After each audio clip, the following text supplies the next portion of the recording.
Bien, dando continuidad a las actividades de la séptima semana de las ciencias sociales, tenemos una presentación o más bien un compartir bastante interesante denominado La guerra en la perspectiva zapatista y la dinámica de la financiarización de dos compañeros de aquí de la unidad, la compañera Silvana Andrea Figueroa Delgado y el compañero Vladimir Viramontes Cabrera.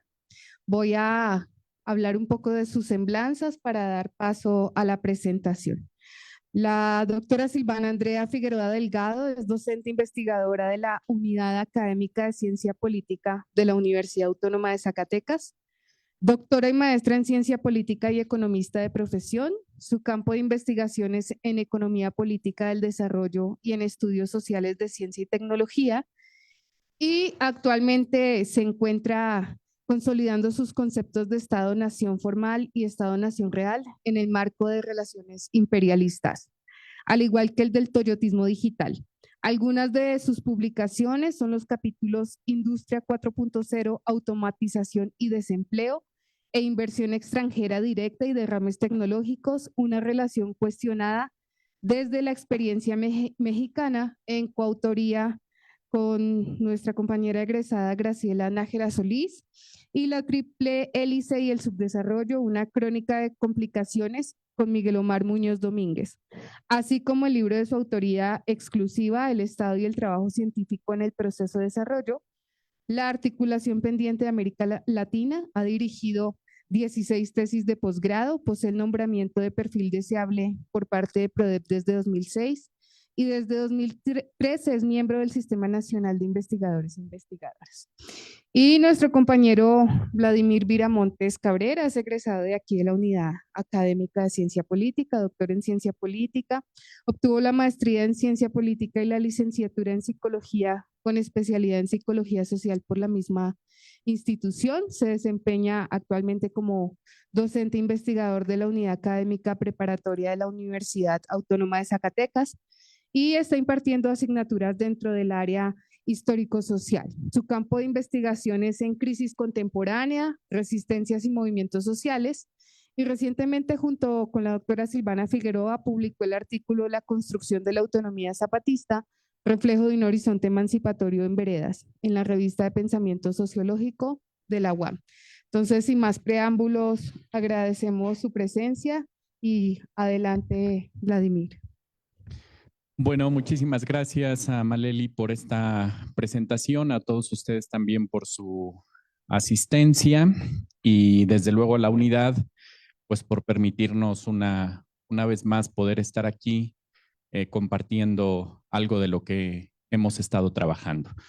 Lo que hoy vamos a presentar entre la doctora Silvana y yo es un trabajo que pues es un artículo que está a punto de salir en uno de los esfuerzos colectivos de aquí de la Unidad de Ciencia Política y es parte del trabajo que desarrollamos desde que yo estaba estudiando el doctorado y que ya con posterioridad pues le hemos incorporado algunas cosas.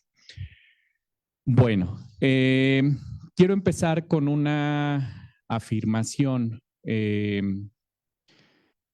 sobre el título que habla de la guerra en la perspectiva zapatista y el punto de la financiarización o la crisis el tema de la financiarización y la crisis que implica, empezando con una afirmación que me parece que nos puede dar pauta a lo que a mí me toca explicar.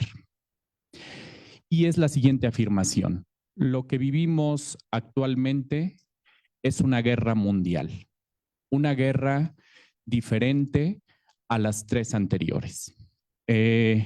Un poco diferente a lo que decían los compañeros en la mesa anterior. Nosotros partimos, o la perspectiva zapatista que nosotros vamos a trabajar, parte de la idea de que lo que estamos viviendo hoy en la globalización neoliberal ya es una guerra total, y que lo que hay que entender es que la intensidad y las formas de la guerra han cambiado a lo largo de la historia del capitalismo.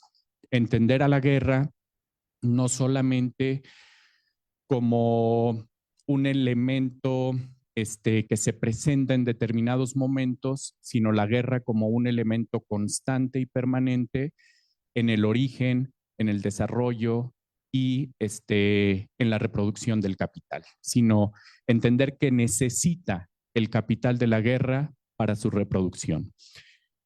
Desde esa perspectiva, entonces, desde el análisis zapatista, se parte de la idea de lo que conocemos en la historia como la Guerra Fría, o el periodo que se instaura después de la Segunda Guerra Mundial con la bomba, el final con la bomba de Hiroshima hasta la caída del muro de Berlín o la caída del bloque socialista, desde la perspectiva teórica zapatista, y ahorita explico un poco eso, se parte de la idea de que la Guerra Fría puede entenderse perfectamente como la Tercera Guerra Mundial la Tercera Guerra Mundial. Hay algunos elementos que plantean de por qué existe. Por ejemplo, dos datos. Existieron poco más de 140 conflictos bélicos o guerras locales con un cúmulo de aproximadamente 23 millones de muertes provocados por esas guerras. Bueno, esta afirmación, que puede parecer un poco provocadora, el decir que lo que estamos viviendo hoy, la Cuarta Guerra Mundial, forma parte de un análisis que se ha desarrollado, un análisis de la realidad que se ha desarrollado desde un movimiento social en nuestro país, que tiene alcance pues no solamente nacional, sino a nivel internacional, y me estoy refiriendo en particular al movimiento zapatista o al Ejército Zapatista de Liberación Nacional. Es uno de los movimientos que no podría asegurar que el único, pero lo que sí puedo decir es que es uno de los pocos movimientos que ha logrado combinar la teoría y la práctica, es decir, el análisis de la realidad combinado con una práctica política que hace que pueda tener una perspectiva distinta que surge desde el propio movimiento. Se trata de un análisis que por un lado utiliza las herramientas de la economía política, del materialismo histórico como eje de interpretación analítico, pero que lo vincula con toda una experiencia pues muy grande de los pueblos indígenas en dos niveles. Por un lado, la memoria histórica de los pueblos originarios desde la conquista, que si algo saben los pueblos originarios es de guerra, de conquista, de despojo y de explotación.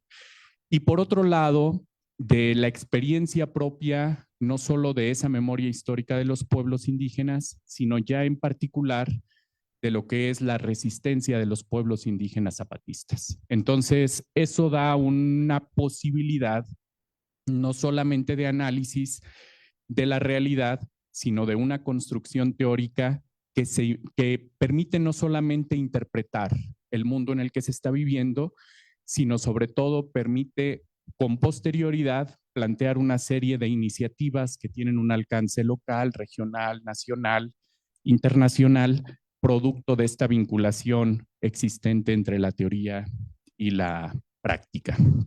Bueno, señalo esto por el asunto de la concepción de la Cuarta Guerra Mundial y por qué el zapatismo insiste mucho en este concepto de la guerra. Bien, esta perspectiva teórica o este análisis de la realidad es un constructo que se ha construido a lo largo de el tiempo, por lo menos de lo que nosotros logramos identificar, el primer texto en el que empiezan a plantear esta reflexión de la realidad actual está desde 1997 en un texto que se llama, 7 piezas del rompecabezas mundial, y a partir de ahí una serie de textos que desde el 97 hasta el último que apareció un poco en este sentido, finales del año pasado, estamos hablando de una concepción teórica que está en permanente construcción, está en permanente modificación, que parte de tendencias sistémicas, pero en la que van agregando elementos a su reflexión desarrollada desde finales del siglo XX. En esa perspectiva, una de las cosas que nos señala el zapatismo es que para poder entender la fase actual del capitalismo, es decir, esta fase neoliberal, desde su óptica es fundamental regresar a la genealogía del sistema, tratar de entender cómo es que funciona el sistema capitalista.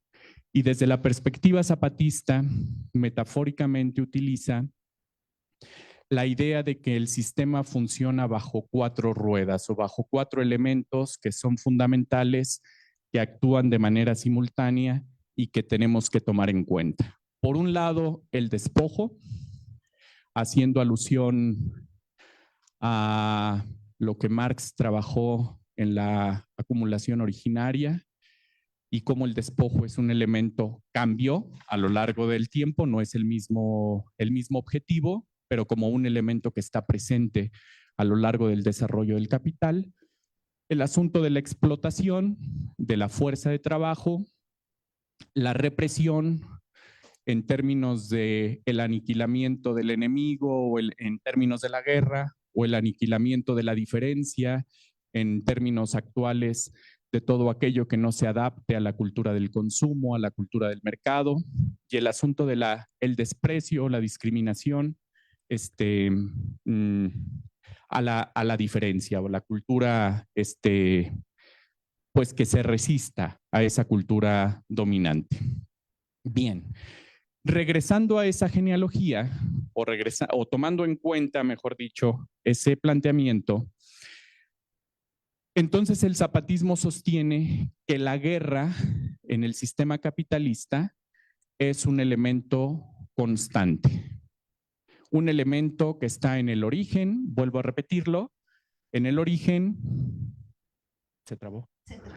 Bueno, está en el origen, en el desarrollo y la reproducción del capitalismo, y que tenemos que entenderlo como eso, no como una anomalía del sistema, sino como un elemento constante del sistema. Desde esa perspectiva, el zapatismo sostiene que hay elementos que están presentes o que tenemos que tomar en cuenta en cada una de las guerras mundiales, y dicen, está presente en la primera, está presente en la segunda, está presente en la Guerra Fría y lo que ellos llaman Tercera Guerra Mundial, y dicen, también están presentes en esto que denominan Cuarta Guerra Mundial. ¿Cuáles son esos elementos? 1, la conquista de territorios y su reorganización, la destrucción del enemigo, el enemigo cambia en cada una de las guerras, y la administración de la conquista, es decir, tomar las medidas necesarias para la acumulación e incrementar los niveles de la ganancia, resultado de esa guerra. Sin embargo, a pesar de estas constantes, en cada guerra hay variables que cambian, hay diferencias, y entonces dicen, ¿qué cambia? Cambia la estrategia, los actores, desde luego, cambia el armamento y cambian las tácticas. Entonces, desde la perspectiva zapatista, estos 3 elementos como constantes están presentes en la etapa actual del capital, en este fenómeno de la globalización neoliberal. Y por eso hablan de que lo que vivimos es una cuarta guerra mundial. Dice entonces, lo que hay que identificar es quién es el enemigo. En la Tercera Guerra Mundial, pues estaba claramente identificado los bloques económicos, por un lado el capitalismo, por otro lado el socialismo. Estaba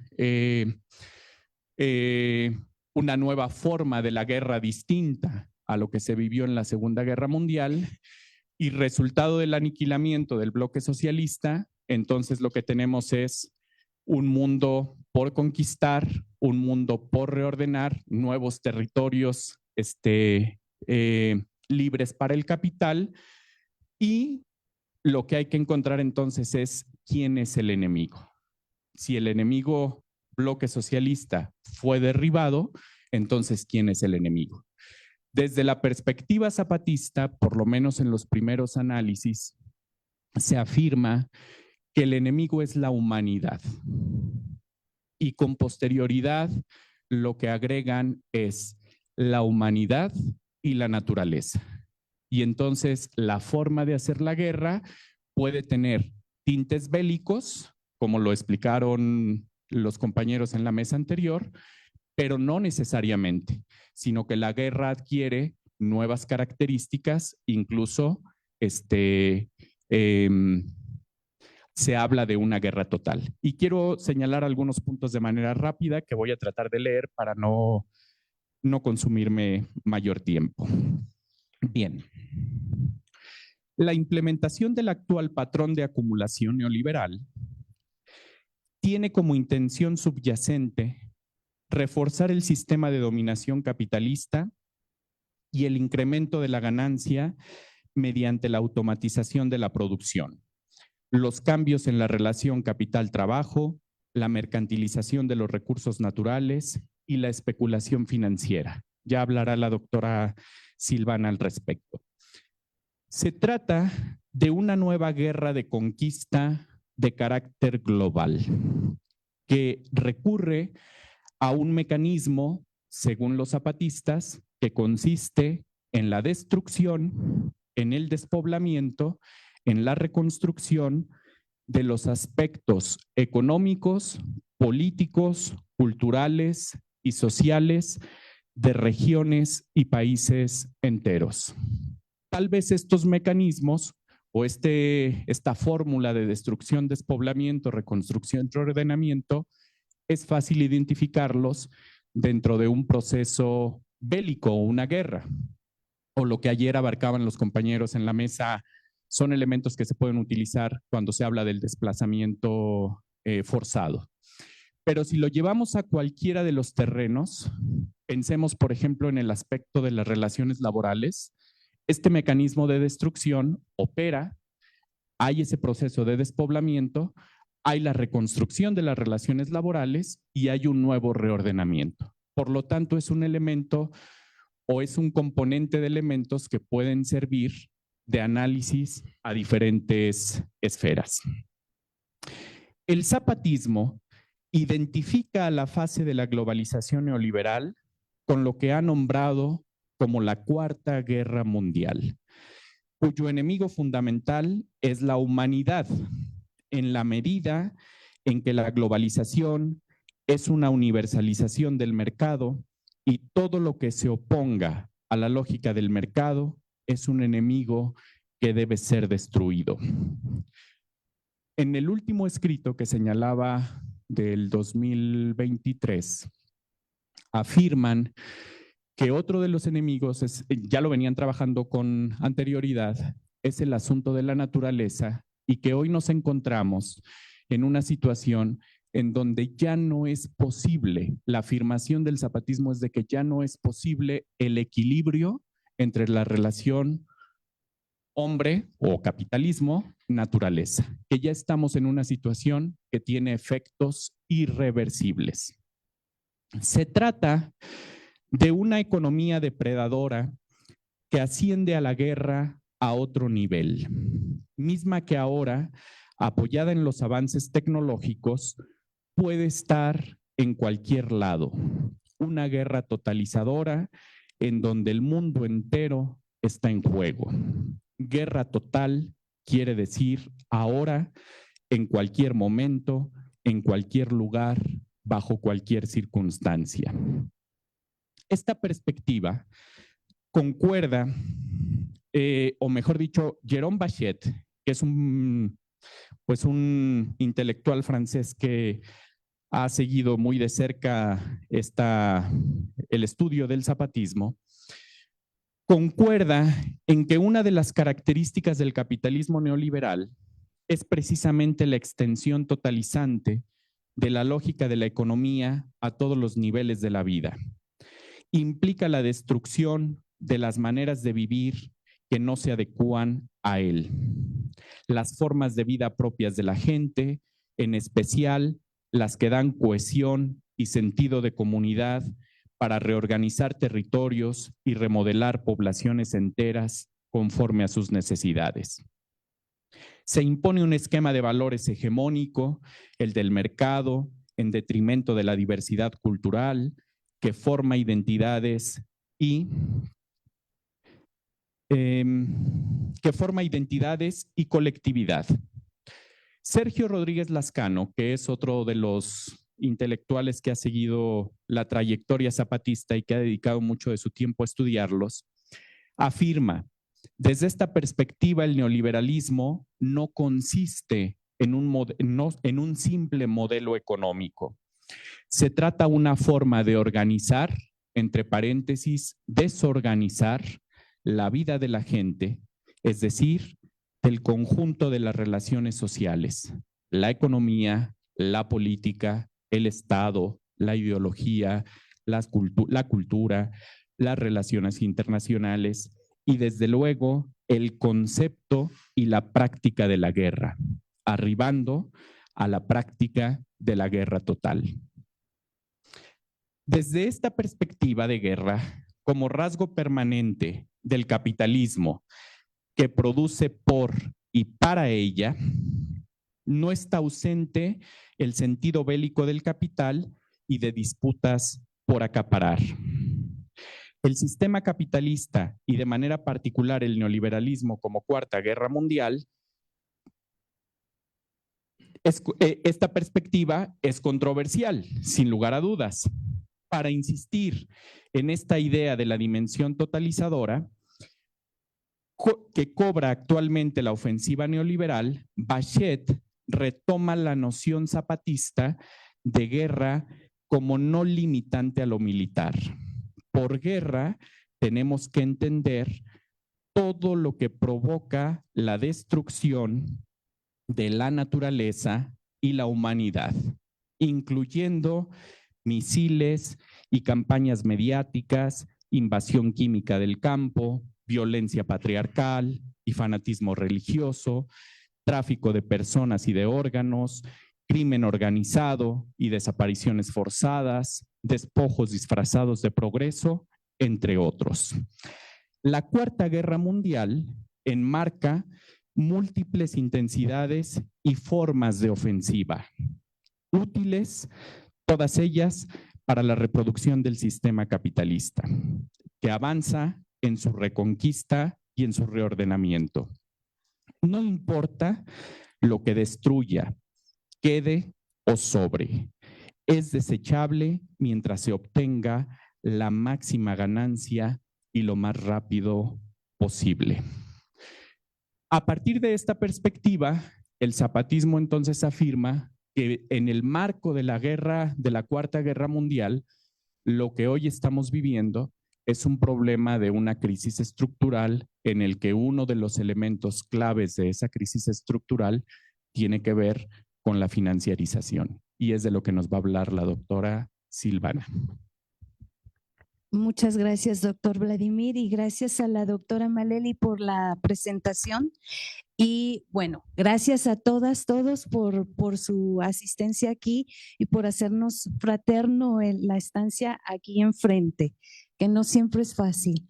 Muy bien, entonces retomo precisamente esta idea que dejó el doctor Viramontes de que la actual crisis estructural es una multidimensional. La tendencia que tenemos de la caída en la tasa de ganancia productiva inhibe la inversión industrial, pero alterna con el desalojo laboral, la precarización, las migraciones forzadas y también la hambruna. Todas estas, bueno, parte de la concebida guerra del capital contra la humanidad. Bueno, que deriva inevitablemente en la depresión del consumo de los bienes y servicios producidos, tanto por, obviamente, pues por la constricción en el poder adquisitivo como por la fuerte concentración del ingreso prevaleciente. Bien, entonces eso ya da lugar a lo que conocemos como sobreacumulación, que en palabras de Immanuel Wallerstein, y cito, es demanda saturada, el exceso de inversión en bienes de equipo o la sobreabundancia de artículos de consumo.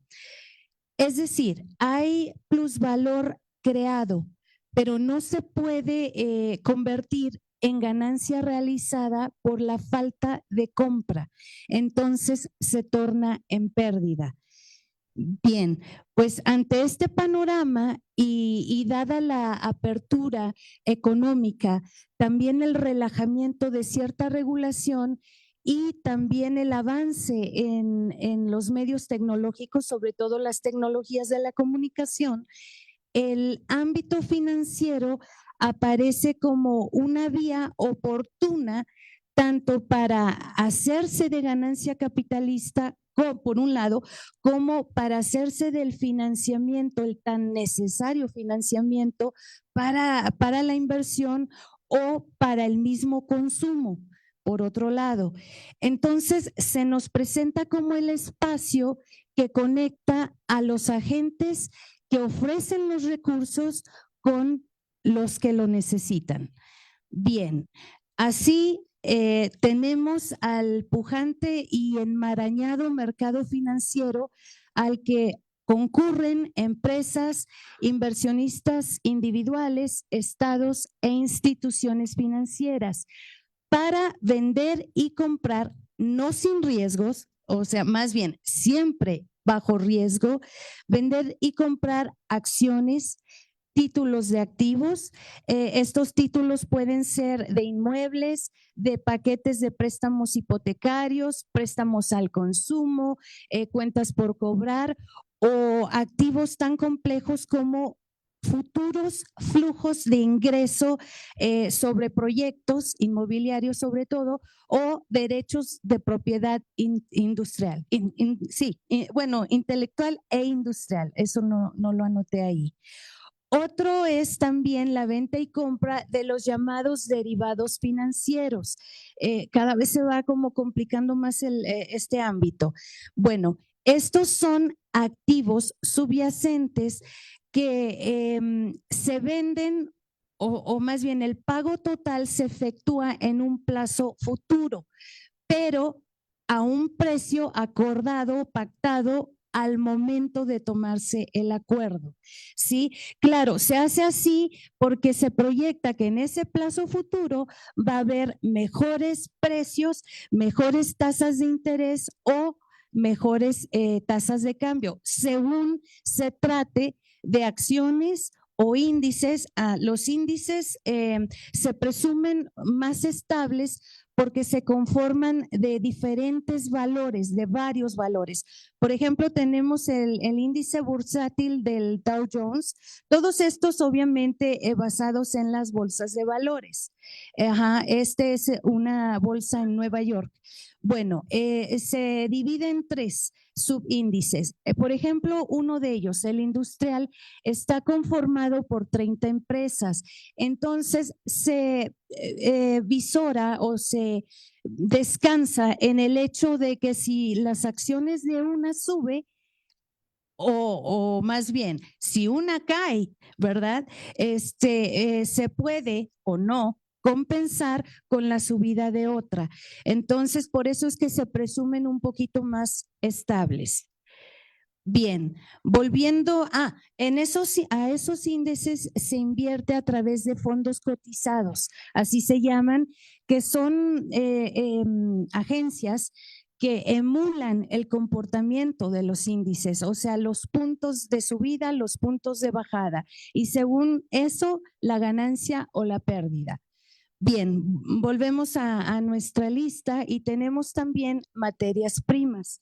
Sí, en efecto, también se especula sobre sus precios y estas pueden ser petróleo, minerales, hasta cacao y plátano. O sea, realmente es una gran gama. Todo se mercantiliza pues en este tipo de ámbito. Bien, tenemos las carteras de préstamos y los bonos que emiten estados y empresas a modo de títulos de deuda. Entonces, bueno, pues a crecer la deuda. Bien, también se puede tratar del mercado de divisas. Y aquí pues es cuando lo que está en especulación son las tasas de cambio, pero esto también incluye a las criptomonedas, a todas ellas. Bien, ok. Entonces, bueno, los inversores obviamente al recurrir a este mercado buscan obtener pues un beneficio económico en un futuro. Y los vendedores que concurren aquí, pues buscan obtener la liquidez, eso es muy importante, la liquidez que les representa su inversión realizada con anterioridad o para evitar pérdidas también, porque cuando las acciones van bajando, obviamente lo sensato es vender antes de que la picada sea peor. Entonces, bueno, igual para eso, o también para financiar actividades productivas o de operación, o también de liberar recursos para poder otorgar otros préstamos. Este es el caso de la banca, por ejemplo. Pero no solo, también ya muchas instituciones empresariales se están dedicando a este tipo de financiamientos.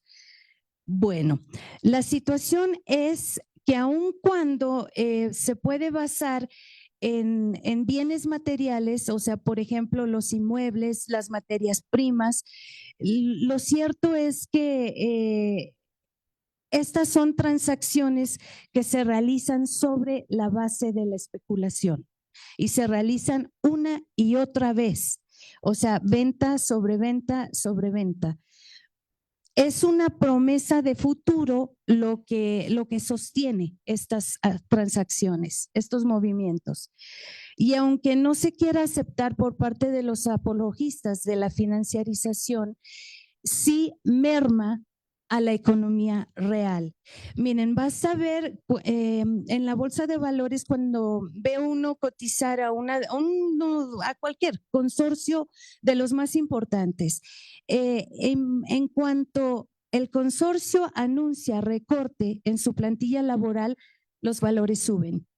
Sí, también obviamente y algo muy evidente es que los recursos que se destinan a este ámbito dejan de destinarse al ámbito productivo. Pero también, por ejemplo, tenemos las administradoras de fondos de pensiones, las llamadas AFP.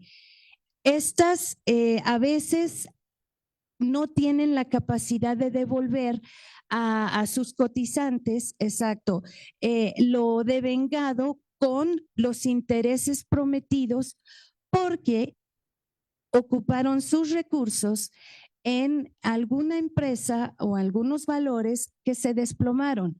Este fue el caso, por ejemplo, de Lantam Chile durante el COVID.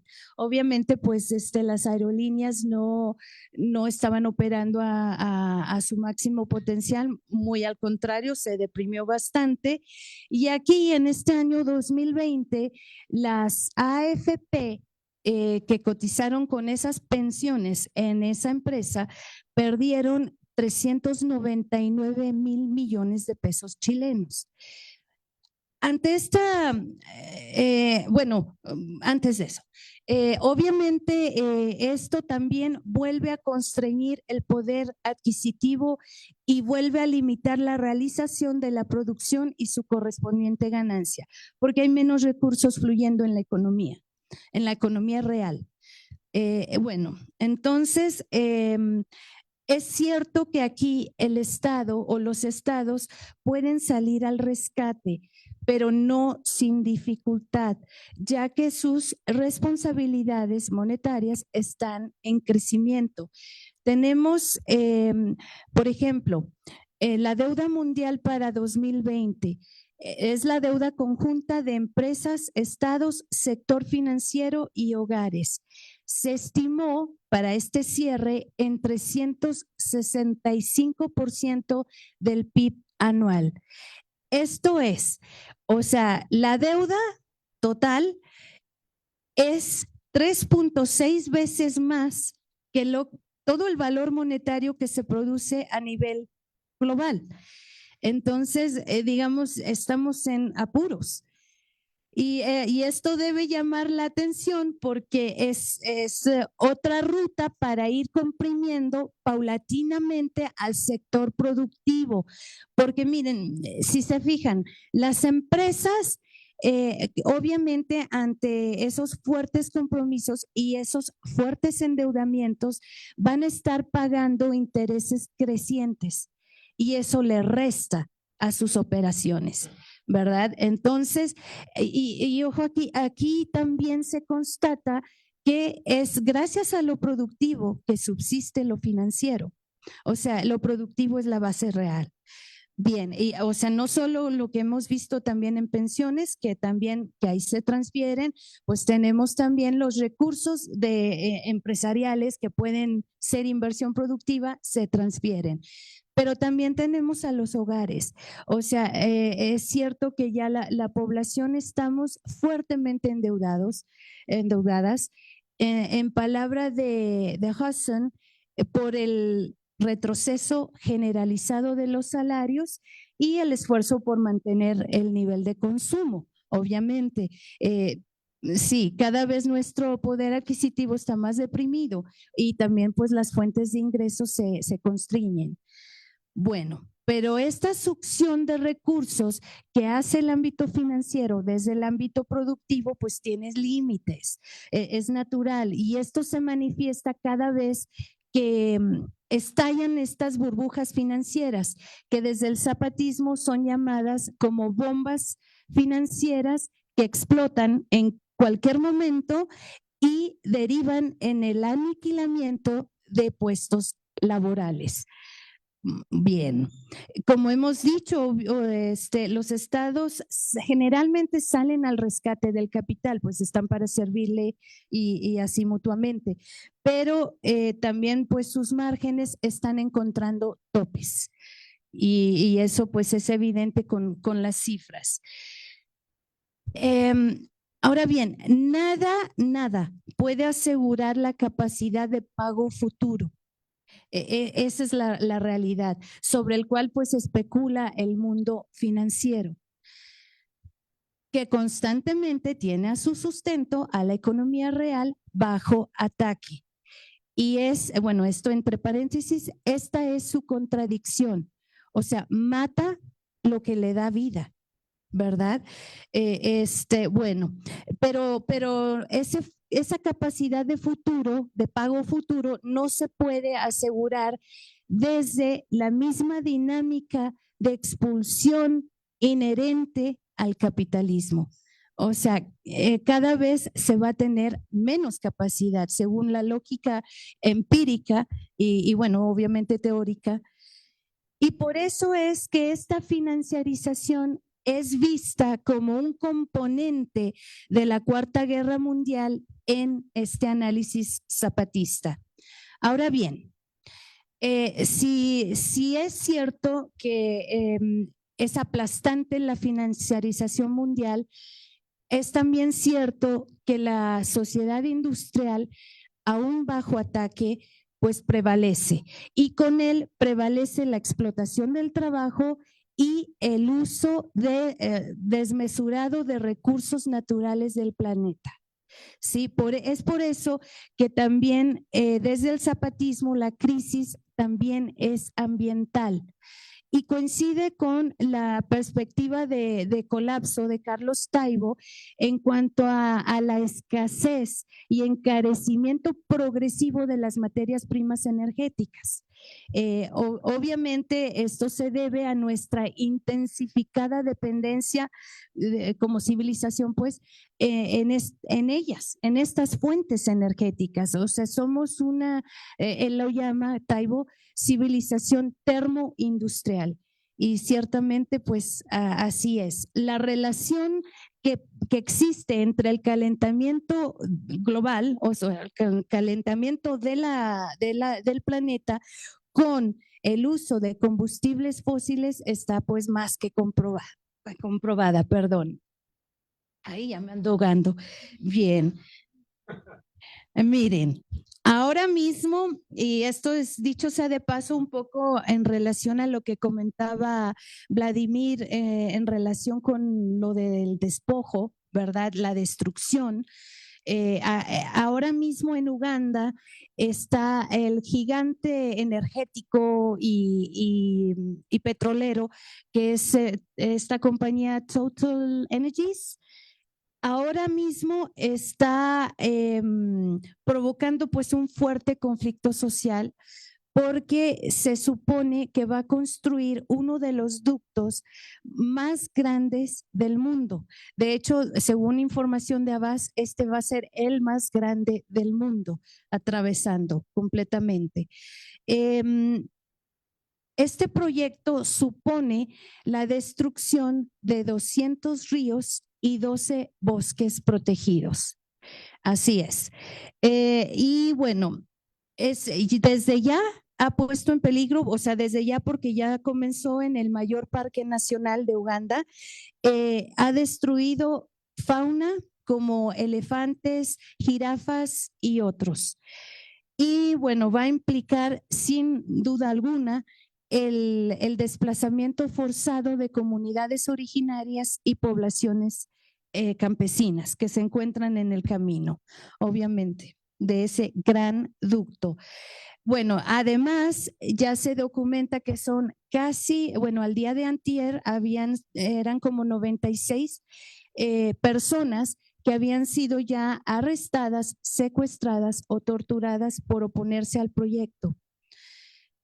Ahora sí que cualquier parecido con nuestra realidad pues no es mera coincidencia, ¿verdad? Es la lucha del capital contra la humanidad. Bien, la demanda de recursos naturales está muy presente en las tecnologías de vanguardia. Fíjense ustedes, Microsoft en un solo año, de 2021 a 2022, aumentó su consumo de agua en 39% en un solo año. Esto coincide, claro, con el lanzamiento del chat GTP, ¿verdad? A finales del 2021. Y claro, estos procesadores que utilizan y que también son comprados a la compañía que mencionó el compañero Aldo, NVIDIA, ¿verdad? O sea, NVIDIA. Nvidia. Bueno, dice la buena. Sí, bueno, exacto, Nvidia, pues son comprados a ellas, pues estos procesadores requieren de fuentes ingentes de electricidad, ¿sí? Pero no solo, también necesitan de potentes sistemas de enfriamiento, de refrigeración, y ahí es donde aumenta el consumo de agua. Bueno, en los dos, tanto en la energía eléctrica como en estos sistemas de enfriamiento. Y no vamos a ir a comentar los recursos naturales que requieren para su propia fabricación, que también, bueno, ahí es una historia atroz. Ok, entonces el desarrollo tecnológico con fines de ganancia capitalista, pues ha profundizado esta contradicción del capital con la naturaleza, como lo mencionó aquí mi colega Vladimir, Y esto fomenta, bueno, lo que el zapatismo ha tipificado, y cito, como una guerra de saqueo y destrucción que lleva al aniquilamiento de la naturaleza, la humanidad incluida. Cierro cita. Entonces, la etapa actual que estamos viviendo, ellos lo ven como la tormenta, una guerra total. Bueno, gracias.